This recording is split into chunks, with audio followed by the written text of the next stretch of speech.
Aleluia. Glória a Deus. Bom dia, queridos irmãos, queridas irmãs em Cristo Jesus. Bom dia, povo de Deus. Que a graça e a paz do Senhor Jesus Cristo, ela possa estar no coração de cada um de nós. Amém?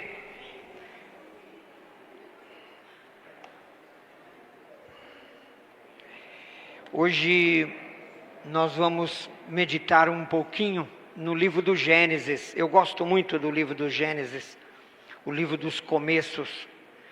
Esse livro em hebraico ele é chamado de Bereshit, no princípio, o livro dos começos, dos princípios. Ganhou esse nome de Gênesis na tradução da Vulgata Latina por São Jerônimo. E hoje nós conhecemos ele como Gênesis, né? Mas é muito interessante porque o livro do Gênesis você tem informações não só dos princípios do começo, mas você também tem informações de como será o final da história. Só que eu não sou um especialista em escatologia. Eu gosto muito de história e de arqueologia, né? A minha especialização é arqueologia bíblica. E eu gosto muito de história. Mas eu quero hoje fazer um comentário, vamos falar, uma midrash, né? Como os rabinos falam, fazer uma midrash no capítulo de número 1, no versículo de número 27 do livro de Gênesis, né?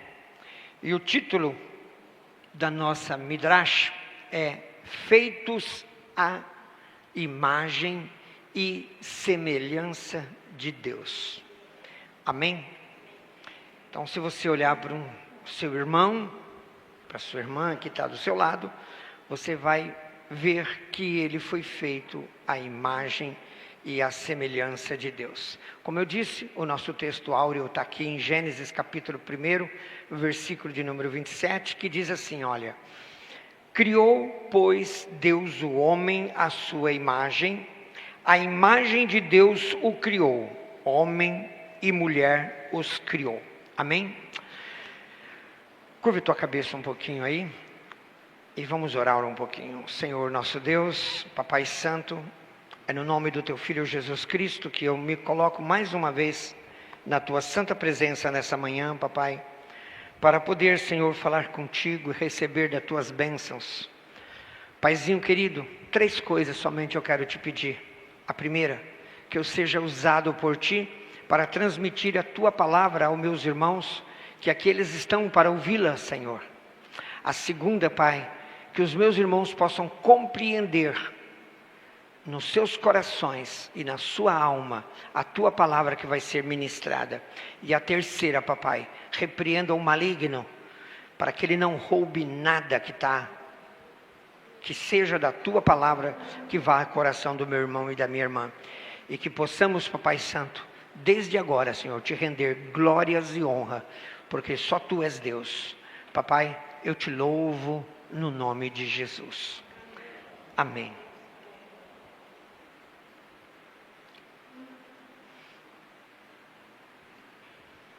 A imagem divina do ser humano. Quando nós falamos da imagem divina,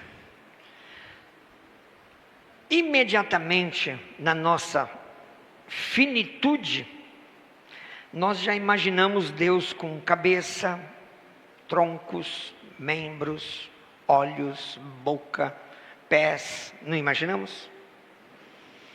E aí a gente fica passando assim, imaginando também, qual seria essa estatura? 2,40 m, 3 metros, qual seria essa largura? Né? 1,20 m, porque a nossa mente finita leva a isso. E isso, né, tem sido motivo de muita pesquisa, muita discussão. E a Bíblia declara lá em Gênesis 1:27, como eu li: criou, pois, Deus o homem à sua imagem, à imagem de Deus o criou.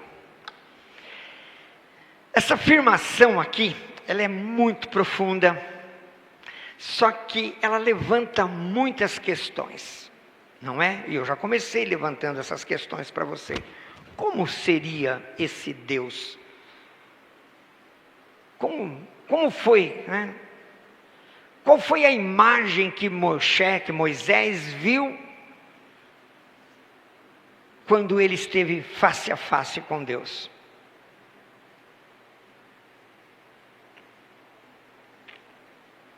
Deus não tem forma física. E como um ser humano pode ser feito à sua imagem? Não fica essa pergunta? Já que Deus não tem forma física. Quando ele se apresenta a Moisés, ele chegou em Deus e falou assim: olha, permita-me, eu estou parafraseando, né? Permita-me a minha petulância. Não acenda a tua ira sobre o teu servo. Mas se os filhos de Israel perguntar quem é o Senhor, o que eu digo? E ele simplesmente falou assim, ó: Yeri, Asher, Yeri. Serei o que serei. Serei o que serei. E aí, esse serei o que serei, como ele pode ser agora, ter uma forma física? Como que nós podemos ter essa forma, já que fomos feitos à imagem desse Deus, já que ele é uniforme, não tem forma? Não é de pirar a cabeça da gente?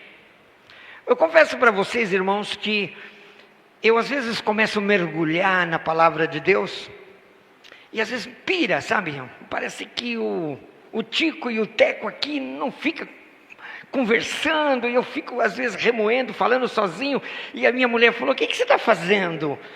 Eu falei: deixa eu cá, ainda não estou na hora de ir para o sanatório, quando eu tiver eu te aviso. Outra coisa também, o que é que significa ser feito à imagem e semelhança de Deus? O que isso significa? Ou vocês nunca pararam para fazer essas perguntas? Quando eu quero crer que todos nós aqui já lemos o livro do Gênesis. Já não lemos? Inclusive é o primeiro capítulo, por mais que você não goste de ler, aí um dia você deve ter dito assim: olha, eu vou ler a Bíblia. Aí pegou lá no Gênesis, aí começou a ler o capítulo 1, já encontrou esse verso. É óbvio que muitos, quando chegam na genealogia, desistem. Não desiste? Desiste, né? Mas já leram então. E aí essa perguntinha não fica na cabeça da gente? O que significa esse negócio de ser feito à imagem e semelhança? Sim, você está falando coisa legal aí, né? Você está falando coisa legal.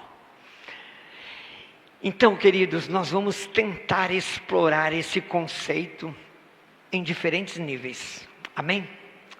Então, navega comigo aqui. Vamos lá? Vamos navegar junto? Semelhança espiritual é a nossa capacidade de escolhas.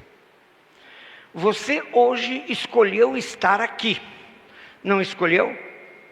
Você poderia ter escolhido ir para outro lugar, ou você poderia ter escolhido ficar deitado na sua cama, esperar um cafezinho, né?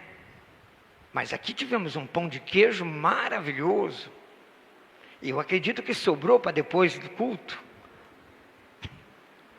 Então, a nossa capacidade de escolha é uma dessas semelhanças com Deus. Como assim, pastor? Vamos lá?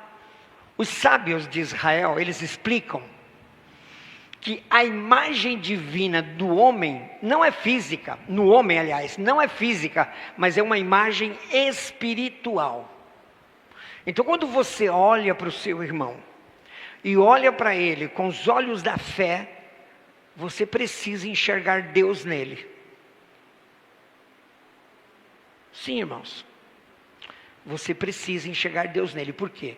Porque nele há, e em você também, a imagem desse Deus invisível. E, diferente dos animais que agem por instinto, né? Por instinto, puro, mero instinto. O ser humano, ele tem um negocinho chamado livre-arbítrio. Meu Deus, o que é isso? A gente passa no pão e come com manteiga? Não. É a nossa capacidade de escolher entre o bem e o mal. Isso é o livre-arbítrio. Todo ser humano tem essa capacidade. Todo. E olha o que Moisés escreveu aqui, ó. Lá em Deuteronômio capítulo 30, verso 19. O céu e a terra tomo hoje por testemunha contra ti, de que pus diante de ti a vida e a morte, a bênção e a maldição. Escolhe, pois, a vida, para que vivas, tu e a tua descendência. Assim como Deus tem também a capacidade de escolher, Ele facultou a cada um de nós também a capacidade para nós escolhermos. E o que é esse livre-arbítrio, né, que tanto se fala? É a nossa liberdade que Deus nos deu para escolhermos andar nos seus caminhos ou não andar nos seus caminhos. Pronto. É óbvio que dependendo das nossas escolhas, haverá consequências positivas, mas também haverá consequências negativas. São as nossas escolhas que ditam o nosso futuro. Eu escolhi estudar, me formar, trabalhar, me aposentar e hoje viver recluso, num paraíso. Eu escolhi. Eu poderia ter escolhido viver aqui no Planalto Paulista, mas não escolhi. Hoje eu desfruto de uma vida tranquila, mas tenho também, né, a dificuldade para me locomover até aqui. 1h30. Mas foi escolha minha. E que nenhum de vocês pode interferir. Porque eu escolhi, por minha própria escolha. Um dia encontrei uma loira bonita nessa igreja e escolhi ela dentre todas as outras que estavam disponíveis. Ela briga comigo de vez em quando? Briga, mas foi eu que escolhi. Foi o meu livre-arbítrio. Se eu sofro as consequências, eu sofro.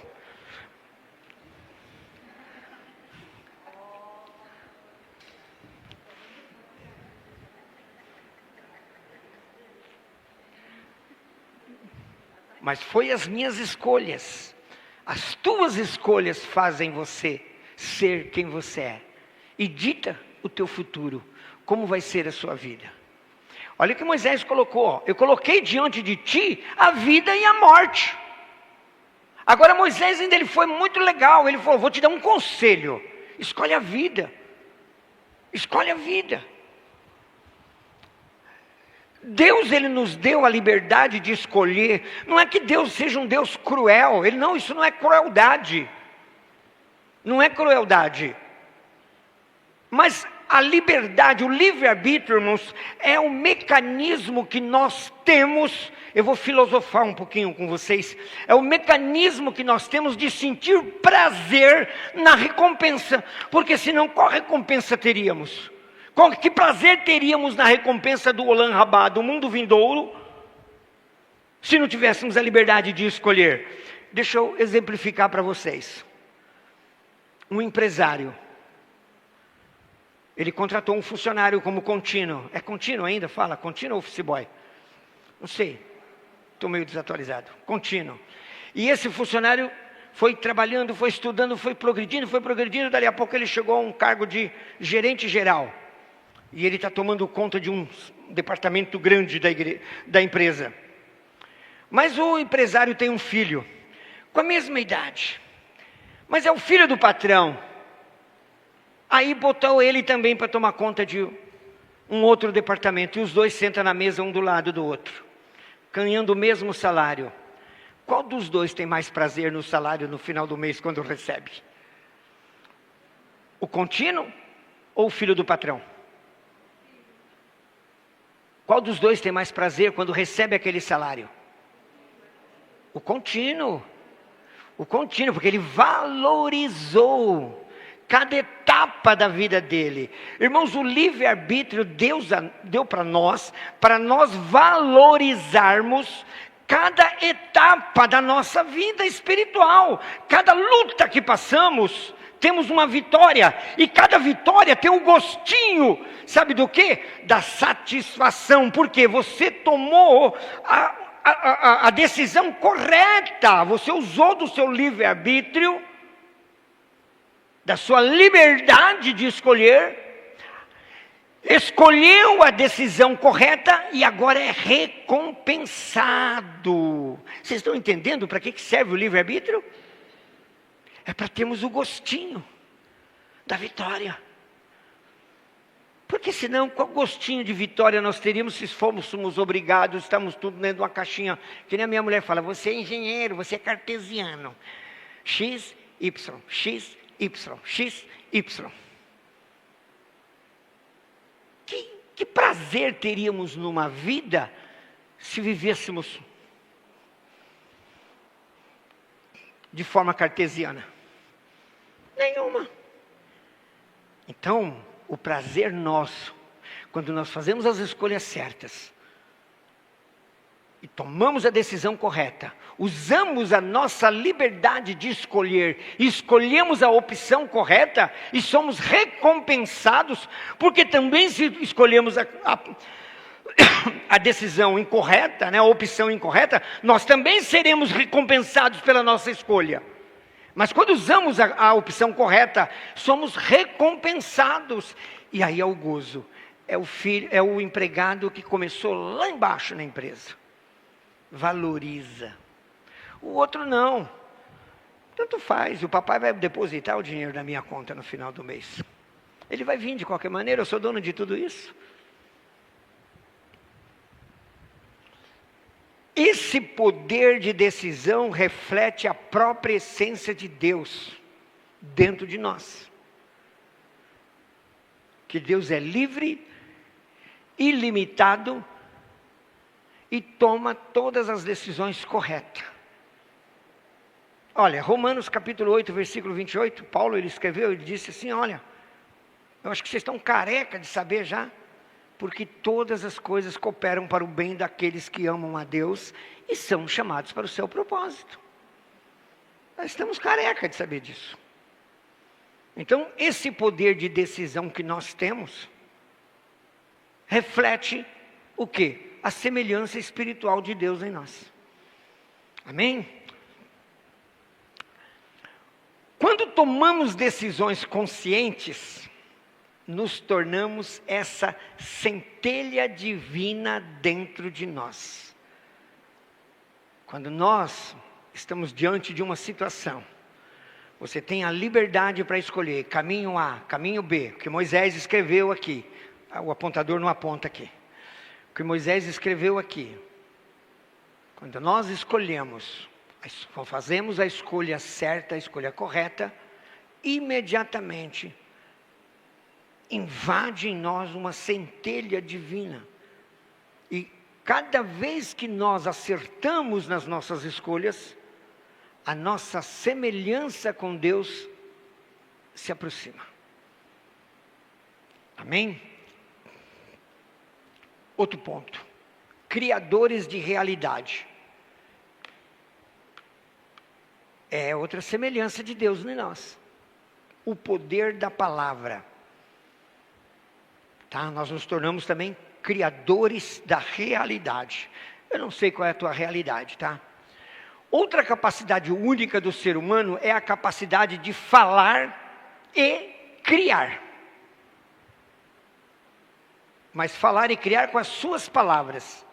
Tá, mas não vamos aí ao nosso bel prazer. Eu vou falar que agora vai ter uma BMW para mim ali e não a minha Amarokzinha lá. Não, isso não é assim. Uma Ferrari vai estar ali na porta me esperando. Não é isso. Bem que eu gostaria. Nem gostaria, sabe por quê? Porque eu pego 800 metros de estrada de terra para chegar em casa toda esburacada. Então a Ferrari nem ia chegar lá. Então não quero. Não quero. Se você quiser me dar uma Ferrari, não quero, eu rejeito. Desculpa, não quero ser arrogante, eu vou com a minha Amarok mesmo, que ela passa nos buracos. Mas nós temos essa capacidade de falar e criar. E vamos desenvolver o que eu quero falar aqui, que você vai ver onde está essa capacidade. A Bíblia descreve que Deus criou o mundo através da fala, da palavra. Não foi isso? Yehi-or. Não foi isso que Deus falou? Yehi-or. E disse Deus, haja luz. E houve luz. E houve luz. Tudo foi criado pela palavra. Ou não cremos assim? Cremos assim. Isso está lá em Gênesis, do capítulo 1, versículo 3. Porém, de maneira semelhante a Deus, as nossas palavras têm poder de construir ou destruir. Então, quando nossas palavras têm um poder para construir ou para destruir, nós também nos assemelhamos a Deus na realidade criadora de Deus. Por quê? Olha o que está escrito lá em Provérbios, no capítulo 18, versículo 21. A morte e a vida estão no poder da língua. A sua boca, a sua língua, a sua fala, ela tem o poder de destruir, mas também tem o poder de construir. E é por isso que nós temos que ficar muito preocupados com aquilo que falamos, principalmente para o cônjuge. Meu Deus do céu, eu não consigo entender. Eu acho que eu vou ter que ir lá na USP, naqueles laboratórios de psicanálise lá, não sei, para tentar entender por que a gente magoa mais a pessoa que mais amamos. Eu não sei o que acontece. Não é verdade isso, gente? Só acontece comigo só? Se não acontecer com você, por favor, continue o sermão aqui.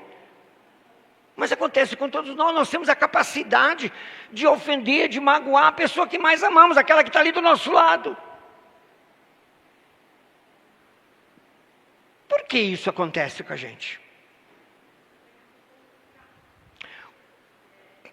Quando usamos palavras para elevar, para encorajar, para inspirar a nós mesmos ou a outra pessoa, estamos agindo conforme a imagem de Deus, porque Deus usou a sua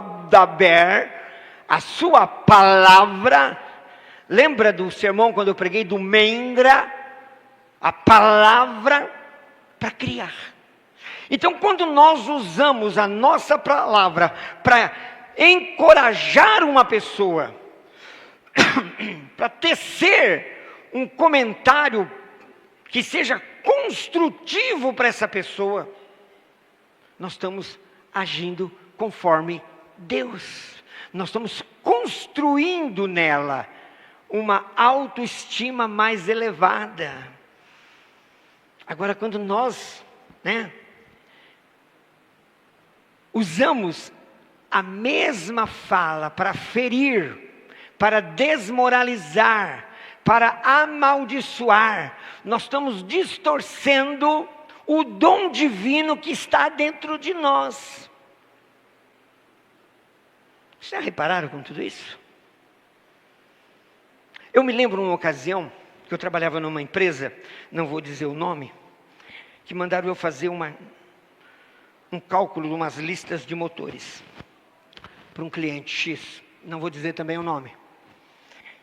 E lá pelas tantas eu descobri que alguns motores que estavam sendo, que o cliente tinha pedido, eu quero aquele motor, com aquela especificação, com aquela rotação, com aquele torque, com aquela potência. E quando eu fiz o cálculo, eu percebi que aqueles motores que ele queria, alguns deles não iam dar o rendimento que ele queria na máquina dele. Aí eu convoquei o cliente para uma reunião, falei, olha querido, depois que eu calculei, eu cheguei na conclusão que você errou aqui. Sério? E os motores já tinham sido comprados e fabricava lá no exterior. E agora? Vamos parar o processo, vai atrasar um pouquinho para o processo, mas provavelmente não vai ter custo nenhum para vocês. Beleza. Voltei todo orgulhoso, porque o cliente ficou satisfeito, porque era a meta, foi cliente satisfeito. Quando eu cheguei, o coordenador do projeto em que eu trabalhava me xingou. Me chamou de engenheirinho de merda. E falou que você vai continuar carregando a mala de todo mundo aqui dentro. E o teu fim vai ser logo, logo para a rua. Me xingou, que eu fiquei. Sentei na minha mesa, trabalhava comigo uma moça do meu lado, ela falou assim, filho, você tem 2 filhos na faculdade, você precisa desse emprego aqui, não vai lá, a vontade era lá e... Você tem 2 filhos na faculdade, 2 filhos na faculdade, um estava fazendo engenharia, o outro está fazendo, os 2 estavam fazendo engenharia, só que um era mecatrônico, o outro era eletroeletrônico. Engoli seco.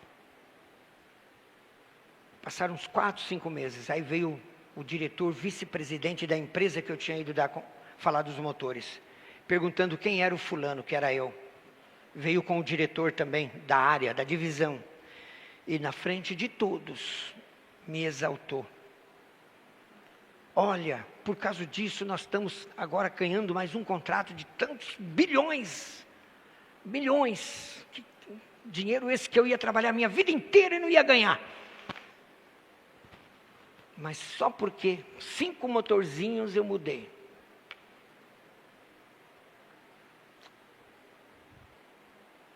Mas antes, eu fui chincalhado pelo chefe. A vontade era de pegar meus 20 anos de casa e jogar para o alto e ir lá na cara dele e bum! Pronto, né? Aí perdia tudo. A minha escolha de comer o ranário inteiro, não foi o sapo. Eu comi o ranário com lodo, com aguapé, com tudo. Mas 4, 5 meses depois, e ainda mais, o cliente ainda falou, eu quero que o fulano coordene esse contrato, a engenharia desse contrato. Aí aquele que me xingou passou a ser subordinado meu, porque ele teve que trabalhar na minha equipe. Eu já não estava na equipe dele, eu estava ele na minha equipe. Escolha, recompensa. Então, eu aprendi que quando nós usamos a nossa boca para abençoar, para bendizer, nós construímos uma pessoa melhor em nós primeiro e no próximo. Construímos relacionamentos, construímos amizade, construímos confiança, construímos perdão, construímos autoestima. Agora, quando nós usamos a nossa boca para desmoralizar, para ferir, né? É por isso que Paulo fala que nenhuma palavra torpe saia da sua boca. Esse torpe aí não é palavrões, como muitos falam. Vem da palavra torpedo, torpedear. E tem muitos de nós, irmãos, que nossa boca é um verdadeiro lançador de torpedos. E todas as vezes que nós torpedeamos a pessoa com quem nós estamos interfaceando, nós estamos destruindo, estamos longe da realidade de ser a imagem e semelhança de Deus.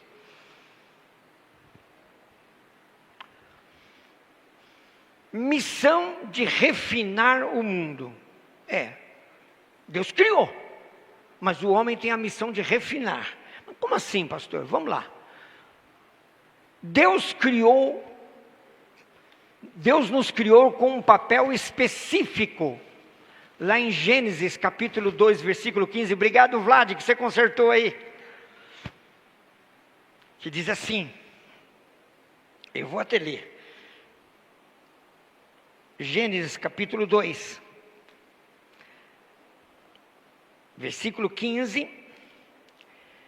Ele coloca aqui, Tomou, pois, o Senhor Deus o homem e o pôs no jardim do Éden para lavrar e guardar. A palavra guardar aqui, no original, ela tem como conotação, não é guardar de segurança, de policiamento, tá? Quando fala guardar, ou então pegou e colocou num lugar específico, que nem a minha mulher, ela guarda as minhas coisas, as minhas bagunças. Então a ferramenta está lá jogada, ela vai lá e guarda. Não faz isso, né? Eu não deixo. Eu sou organizado demais para poder não deixar eu que fico pegando no pé. Não tem essa conotação da empregada que pegou as meias, embolou tudo bonitinho nas bolinhas e pôs lá na gaveta, guardou as meias na gaveta. Não tem essa conotação. Tem uma conotação assim de refinamento, aperfeiçoamento. E olha que os sábios dizem, os sábios de Israel, o mundo não foi feito perfeito. Isso quem diz são os sábios de Israel. Cabe ao homem reafiná-lo ou refiná-lo, aperfeiçoá-lo. Deus nos deu aí essa missão. Quando ele colocou o homem no Éden, deu a Adão a missão de refinar, de aperfeiçoar. Sabe por quê? Porque se Adão não tomasse conta, não fosse lá, não regasse, não adubasse, não tirasse a erva daninha não tinha, que a erva daninha veio depois do pecado, não ia dar fruto. E o homem era herbívoro e comia frutas e vegetais. Na dieta do homem nessa época não tinha a proteína animal. Agora os vegetarianos, os veganos estão vibrando, né? Isso veio depois, no dilúvio. Então cabia ao homem refinar, aperfeiçoar, porque a palavra guardar aqui tem a conotação de aperfeiçoamento, quando você lê o original. E esse conceito de aperfeiçoar, os sábios de Israel chamam isso de tikkun olam. Tikkun olam, que significa consertar o mundo. Por que os sábios trouxeram esse refinamento de Gênesis, fazendo uma midrash aqui em Gênesis 2,15, para um conserto? Porque o mundo foi quebrado, foi danificado com o pecado de Adão. Presta atenção, irmãos. O pecado existia no mundo. O pecado já existia. Não foi Adão quem trouxe o pecado. O pecado existia, mas ele estava fora do Adão, do lado de lá. E Adão tinha a escolha se ele pegava o pecado, colocava dentro dele ou mantinha o pecado lá fora. Nós temos também essa mesma escolha. Então Adão teve o livre-arbítrio se ele pegava o pecado que estava lá fora e interiorizava nele. Quando ele comeu do fruto proibido, ele interiorizou o pecado. Semelhantemente ao que nós vamos fazer hoje. O corpo e o sangue de Jesus. Está ali na diaconia ainda. É que lá no Jaraguá a gente deixa os potinhos. O corpo e o sangue. E nós vamos ter a liberdade de interiorizar o corpo de Cristo ou não. Por isso que nós precisamos interiorizar o corpo e o sangue de Jesus. Porque Adão teve a liberdade para escolher entre interiorizar ou não interiorizar o pecado que estava fora dele. Mas ele optou por interiorizar, comendo do fruto proibido. E com isso trouxe todas as consequências. Trouxe-nos a herança maldita do pecado. Irmãos, lamento, não existe esse negócio de pecado original. Não tem. Isso é coisa de São Tomás de Aquino, isso é coisa de Santo Inácio de Loyola, isso é coisa dos patrísticos, da filosofia patrística. Nem mesmo os pais da igreja, eu estou falando Papias, eu estou falando Jerônimo, nem Jerônimo, bem antes de Jerônimo eu estou falando Papias, tá? Eusébio de Cesareia, eles também não criam nesse negócio de pecado original. Isso é do século XII. Então, o que acontece hoje é a herança maldita do pecado, que ela é transmitida a nós, sabe por onde? Pelo nosso pai, não pela nossa mãe, pelo nosso pai, pelo esperma. E eu vou provar isso para você, com um fato histórico. Maria estava lá em Nazaré, bela e charmosa, devia ser uma gatinha, muito linda. Ainda bem que eu não conheci ela. Hoje eu apanho. Estou provocando demais, né? Tem um lugarzinho aí para sua casa, até passar a fúria. Maria estava lá. Quem apareceu lá onde ela estava trabalhando? De repente ela estava amassando lá a massa para fazer umas esfirras. Cortando um pepino para fazer um tabule. Hein? Assando uns pimentões para fazer um muhâmara. Você sabe fazer? Gostoso, né? Aí chegou alguém e falou para ela: salve a agraciada entre as mulheres, o Senhor é contigo. E ela não entendeu aquela saudação. Só que naquela saudação, aquele ser que levou aquela mensagem, ele tinha o que nele? O davar de Deus, a palavra de Deus. E essa palavra entrou aonde? No ouvido. Desceu para onde? Coração. Ela creu. Depois que ela creu, foi para onde? Ela devia estar no período fértil. Fecundou um óvulo dela que estava fértil. A palavra. Não precisou de ter contato íntimo com nenhum homem. E qual a dificuldade de tudo isso? Se Deus criou tudo pela palavra, haja luz! Qual era a dificuldade dele ter dito no ouvidinho da Maria? Útero, óvulo, você que está aí. Tá legal, tá bom, legal. É eu que estou colocando. Fecunda agora. Pronto. Nasceu Jesus. Sem a herança maldita do pecado. Sujeito ao pecado como Adão. Ele estava sujeito ao pecado como Adão. Ele não estava, não que ele estava isento, não, porque se Jesus não fosse isento, se ele fosse isento, não estivesse sujeito ao pecado, como todos nós somos sujeitos, no momento em que ele estava lá na cruz, que ele falou assim: Pai, está tudo consumado, o inimigo das nossas almas tinha que se levantado e falado: protesto. Como é que é feito num tribunal? Protesto. E invalidaria toda a obra dele na cruz do Calvário.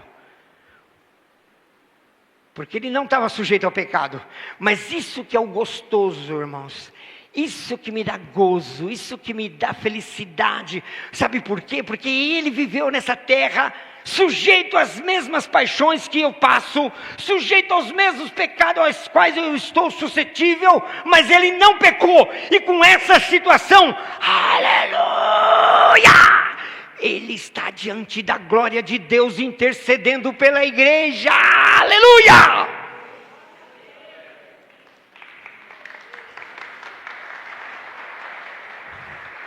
Porque ele também fez a escolha certa. E a escolha certa foi que ele deixou a sua glória, se fez menor que os anjos e tabernaculou e morou entre nós. Aleluia. Ele sim cumprir o Tikkun Olam, o refinamento do mundo. Diferente das outras criaturas de Deus, que vivem em harmonia com a natureza, o ser humano tem a capacidade de transformar a realidade onde vive. Eu tiro por mim e pela Angélica. Quando nós chegamos no bairro do Jaraguá, acho que todos vocês conhecem a nossa igreja lá no Jaraguá. Fica praticamente dentro da comunidade.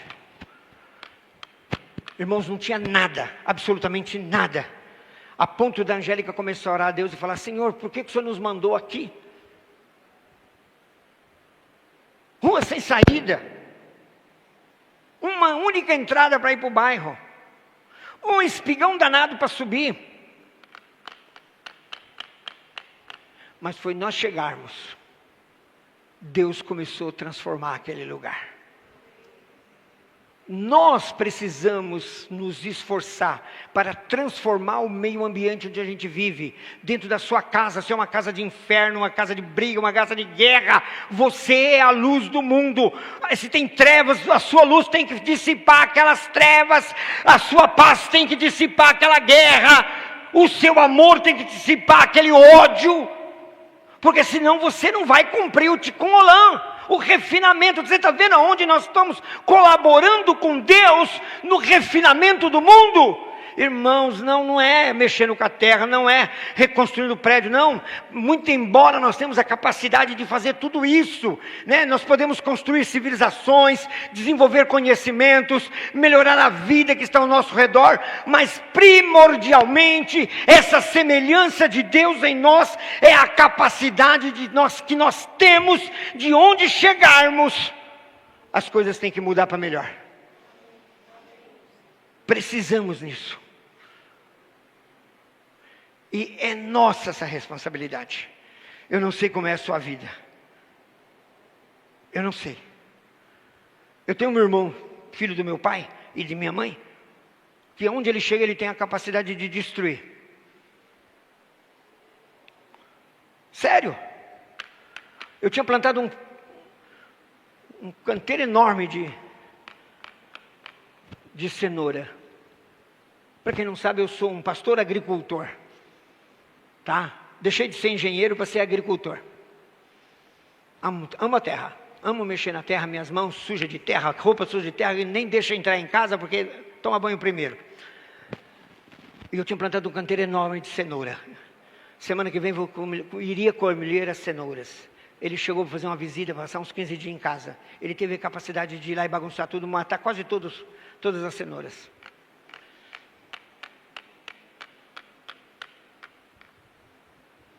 Sem contar que havia uma harmonia entre eu, minha esposa, minha mãe, minha irmã que mora conosco.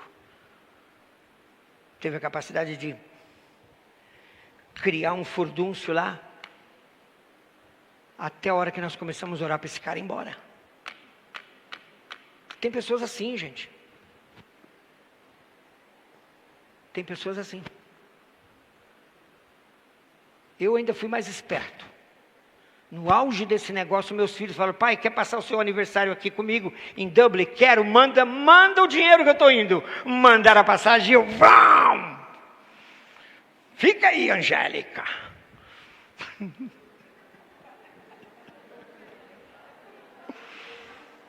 Tem pessoas que têm a capacidade de destruir, mas nós irmãos e irmãs, nós temos a capacidade de construir. A nossa palavra, só o fato, a nossa presença precisa ser impactante, construtiva. Ainda mais quando temos o Espírito Santo, do conselho, da sabedoria, da graça. Eu não consigo entender aquelas pessoas que vivem com aquele espírito de autocomiseração. Ai, tadinho de mim, eu sou tão pobre, ai, eu estou tão doente. Ué, já pensou se Jesus também estivesse lá com a cruz andando ali na Via Crucis, né? Via Sacra, lá em Jerusalém? Ai, Eu sou tão bonzinho, eu só fiz o bem, eu curei todo mundo, e isso, eu alimentei muita gente, e agora eu estou indo para a cruz, carregando essa cruz pesada. Irmãos, vamos parar com esse negócio daí. A gente pode estar em doença, pode estar com dívida no mercado, pode estar cartão estourado, sei lá o que está acontecendo com você, mas você precisa ser luz. E de repente todas essas mazelas que acontecem conosco é porque nós não estamos cumprindo o Tikkun Olam. Não estamos reformando o mundo, não estamos refinando com a nossa presença, com a nossa pessoa, com a nossa palavra. Estou sendo muito bravo, né? Vamos continuar aqui. Esse poder de criação nos torna parceiros de Deus na obra da existência. Você quer ser parceiro de Deus? Você se torna parceiro. Se Deus criou pela palavra, agora você é um parceiro. O que um parceiro faz? Deus vai chegar em você e falar assim: vem cá, meu parça, vamos reformar esse negócio aqui. Porque o Adão fez lambança lá atrás. Somos parceiro agora. Deus quer te usar. Deus quer te usar para transformar esse mundo, para trazer o reino de Deus. Na oração do Pai Nosso, Jesus disse: venha até nós o teu reino. Mas Jesus não vai trazer de lá, é você. O reino de Deus está dentro de nós, ele falou outro dia. E estando esse reino dentro de nós, é nossa obrigação trazer para o mundo, trazer para as pessoas, com a nossa vida, com a nossa palavra, com as nossas ações, com o nosso pensamento, com a nossa oração, com o nosso jejum. A centelha divina dentro da pessoa. Eu vou pular, porque senão não vai dar tempo. Tornar-se mais divino o propósito de Deus. O ser criado à imagem de Deus não significa... Ser criado à imagem de Deus não significa que somos perfeitos. Tá? Não significa que somos perfeitos. Mas que temos o potencial de nos tornarmos mais perfeitos a cada dia. Lá em Provérbios capítulo 4, versículo 18, que diz assim: a vereda do justo é como a luz da aurora, que vai brilhando até ser dia perfeito. Lá no capítulo 4, versículo 13 de Efésios, diz assim, que nós precisamos nos tornar a varonilidade, a estatura de varão perfeito diante de Deus. Isso é coisa paulatina, que tem que acontecer dentro de nós. Irmãos, não é assim: aceitou Jesus como Salvador hoje, e amanhã já é santo, e fazendo milagre. Não, calma, vai devagar com andor. O santo é de barro, é devagarinho. A nossa intimidade,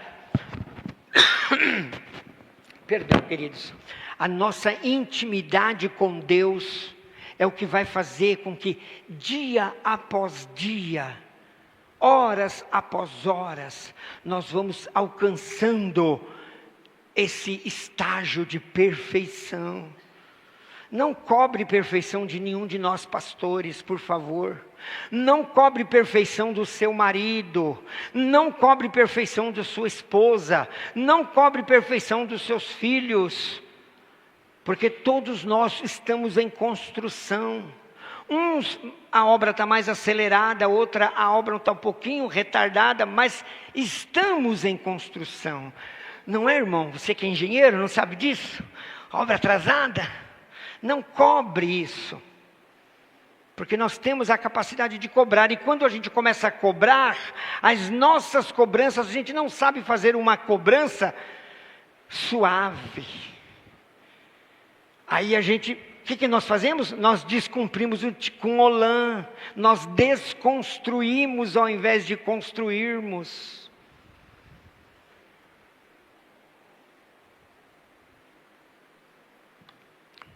Olha aqui, como tornar-se mais divino? Primeiro, reconhecer o potencial que está dentro de cada um de nós. A Bíblia e os sábios de Israel ensinam que devemos nos esforçar para nós imitarmos a Deus em todas as nossas ações. Lá em 1 Coríntios capítulo 11, versículo 1, Paulo fala assim, olha, sede pois meus imitadores, assim como eu sou de Cristo. Já em Efésios capítulo 5, Paulo nos manda imitar a Deus. Eu vou fazer um parêntese. Outro dia desses, faz um certo tempo atrás, eu estava no sofá da minha casa, a Angélica deixou eu entrar em casa, eu estava todo sujo, eu tinha acabado de chegar da horta, da roça, e eu olhei, eu estava do lado, eu estava olhando, eu tenho um painel lá, uma câmera, uma televisão, onde eu estava olhando as imagens, e estava admirando a beleza de onde eu moro, pelos vídeos. Eu vi quando entrou uma determinada pessoa dentro da minha propriedade. Ela entrou e foi até o canteiro de alface, pegou 5 pés de alface. Aí, não contente com 5 pés de alface, ela desceu até o galinheiro onde eu tenho galinhas poedeiras. Aí quando ela desceu, ela viu uma câmera lá que via carona dela, né? Aí quando eu vi aquilo, eu falei, agora eu vou lá, né? Só que quando eu saí, o meu cachorrinho, cachorrinho, é só um Rottweiler, pequenininho, foi atrás. Quando ele viu a pessoa, o bicho, eu não aguentei segurar, ele correu, e ela correu. Ela passou pela cerca de arame farpado assim. Aí eu comecei a pensar assim comigo, sabe o velho Adão, sabe quando o velho Adão fala assim dentro de você, que ele quer agir, eu vou lá, vou xingar aquela pessoa de ladra, e não sei o quê, porque mandou entrar na minha propriedade, fiquei cheio de razão. Mas aí o Adão novo, né, o novo Adão, com aquela vozinha suave, aquele cisso dele, né, suave, quase não se pode ouvir, né, ele falou assim para mim, cara, todo mundo aqui te conhece como pastor, você é o pastor. Todo mundo, onde é o sítio do pastor? É ali. Então, você vai lá, é o pastor vai fazer isso? Cadê? Por que você não imita? Jesus faria isso? Por que você não imita Jesus agora? Voltei e peguei 3 caixas daquelas de supermercado, coloquei 5 pés de alface, porque aqueles 5 já estavam murcho. Peguei almeirão, peguei cenoura, peguei beterraba, fiz uma feira, fui até o galinheiro, peguei 30 ovos, fui na casa dela. Quando ela me viu, o arco-íris tinha poucas cores para ela. E eu disse, estou trazendo um presente aqui para a senhora.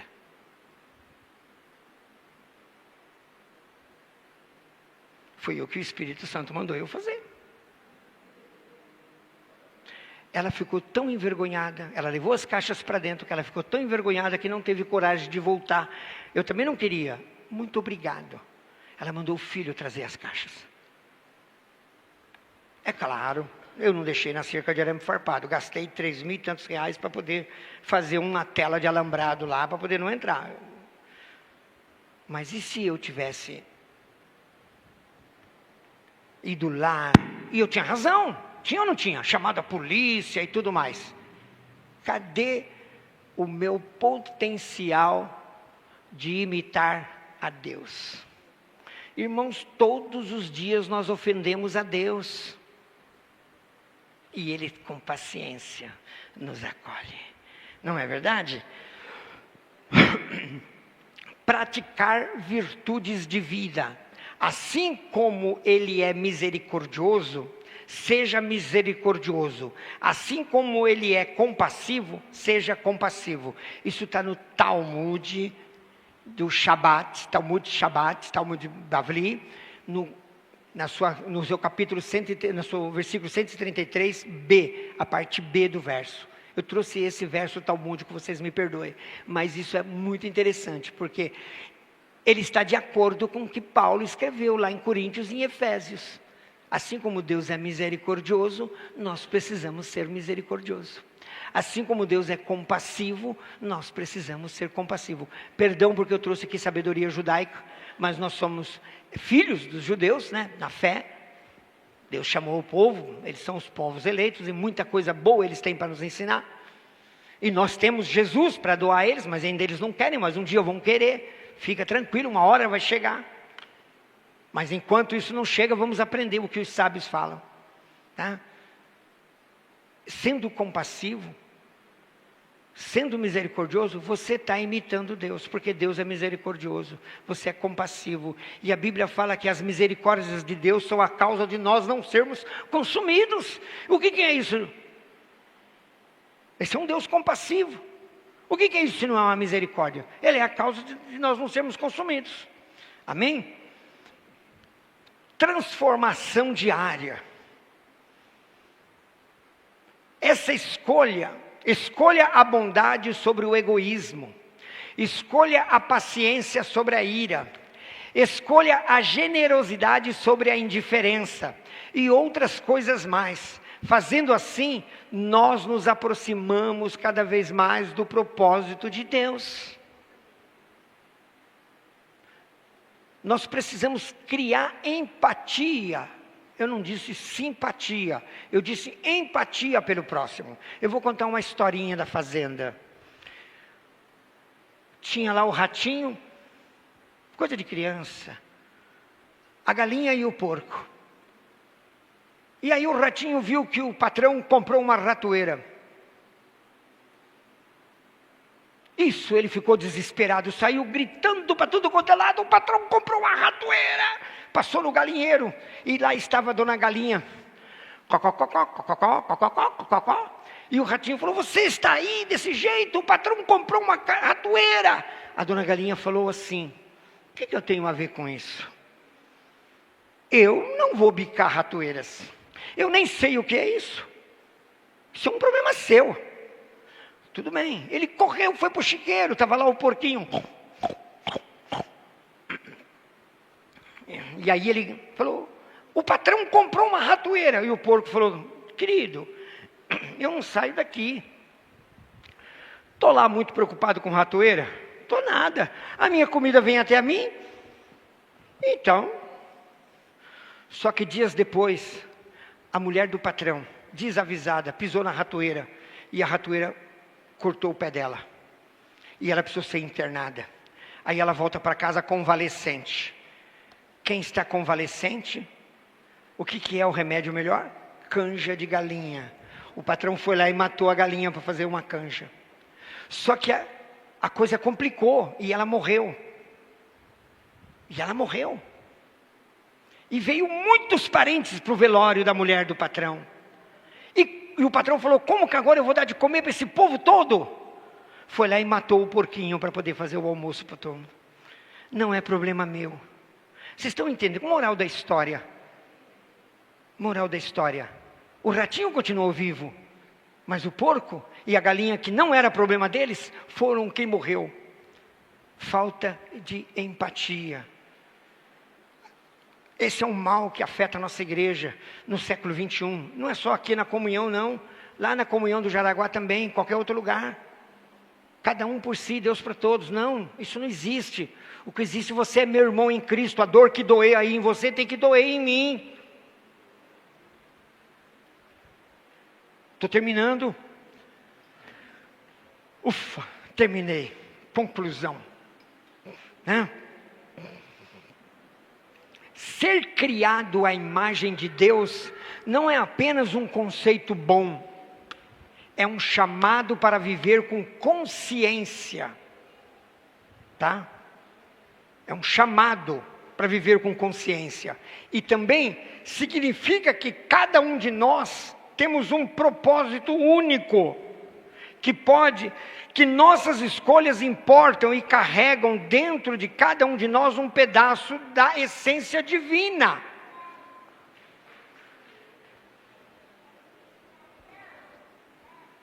E também com tudo isso nós temos que reconhecer isso em nós mesmos e nos outros.